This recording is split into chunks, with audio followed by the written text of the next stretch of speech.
What's up, nerds and nerdettes and wee little nerdlings all?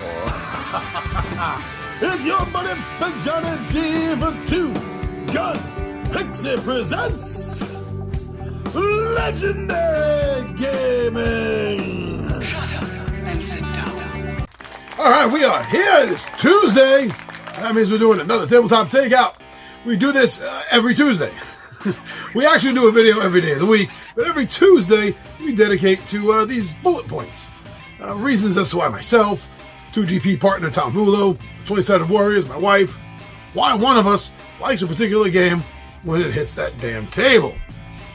Now, today I want to talk to you about a game that's part of a loose series of games that interconnect kind of nicely. What I'm talking... Oh, well, you already saw the thumbnail. I'm talking about Forbidden Sky. So I think that Matt Leacock and Gamewright have been, hitting home run after home run after home run, with these games. Every single one that they've made is a winner to one degree or another. And, starting with Forbidden Island, Forbidden Desert, Forbidden Sky, as I'm talking about now, and then, which I'll be talking about later in another episode, Forbidden Jungle, which I thought was going to be called Forbidden Moon.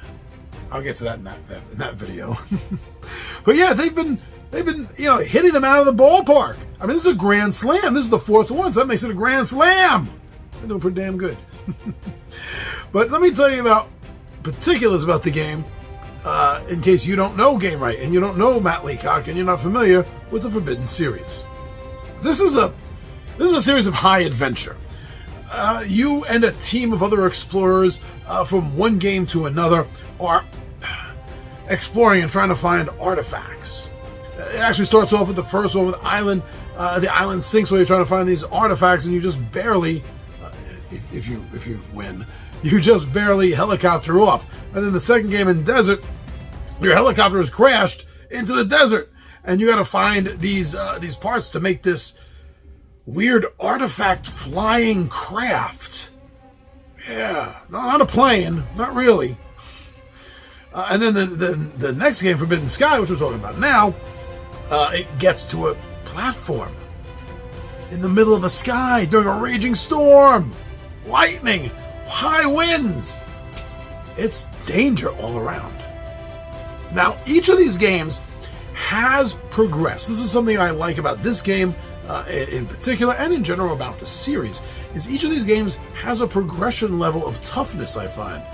That they are all a little bit tougher in the design, in the way you have to work your resources, staying alive. It does take another step, each and every one of these games. And this one is definitely harder than the previous two. And if you follow the games like I do, you're going to appreciate that even more, because if you've mastered, island or desert, you just don't want the same thing all over again.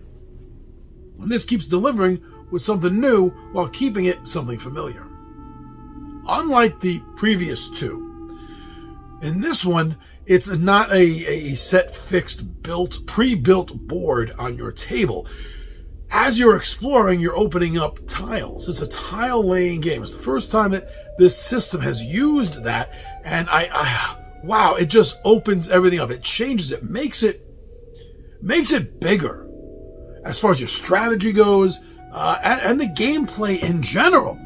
I'm really glad that they went this route in the game, giving us, the players, a little bit of control in how we build it. But you have to be careful, because when those lightning bolts strike, there's a lot of conductive wires on that platform. Let me just say that.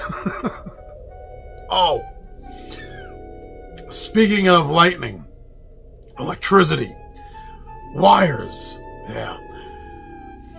I really like that. See, in each game you're trying to escape. There are resource games, each of these, including this, is a resource management game. It's a cooperative, work together or fall together style game. But this adds something new and different to the escape mechanism.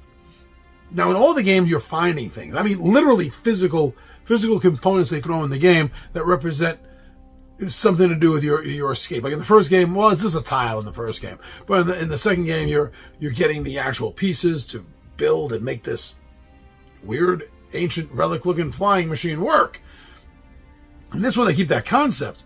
But what you're doing is you're building a connection of wires to run from the escape ship around back to the escape ship, and that's going to cause an electrical current. And that electrical current is going to take this several inch tall 3D full component miniature of what looks like a classic retro rocket ship. I mean, classic to me.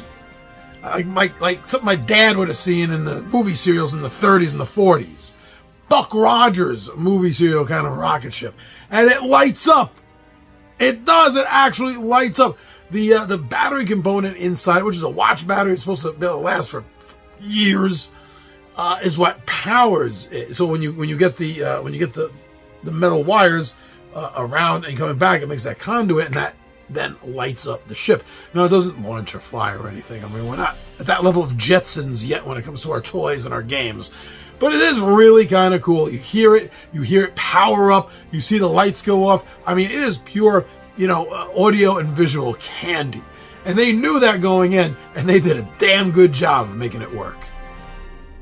If you're familiar with the rules in any of the previous games, you're going to get this in no time. It's going to be very familiar to you. Now, if you're not new, if you are new, if you're not familiar with the series, don't worry. I've never put this game down in front of somebody that didn't get it within a few minutes.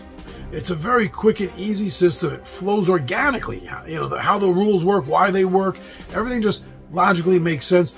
You just keep track of maybe a couple of numbers in your head, and that's it. You'll see what I mean. But this is awesome. This is the same way. It really is. There's not much to really learn, even if you are new. You're coming in from the beginning. This is you're just boarding the game, so to speak, at this point. It's going to work. You're going to read the rules. You're going to get it, and you're going to be able to teach it to anyone. Like I said, I do in minutes. Overall, this is a really fun game. I'm not here to spend your money out of your wallet, but at least try the game. This is a game that, if you like games of high adventure, if you like games of trying to escape, if you like games that are cooperative, of searching, finding, exploring, this is something, besides the whole series, this is something you're going to want to try to play. I think you're going to have a lot of fun with it. But listen, ultimately, don't listen to me or any floating head on your screen or disembodied voice that's telling you something you don't know. You don't know if the publisher paid them, bribed them, cajoled them, bought them, or whatever to say what they want. I have no connection to Gamewright, except the fact that I really love their games.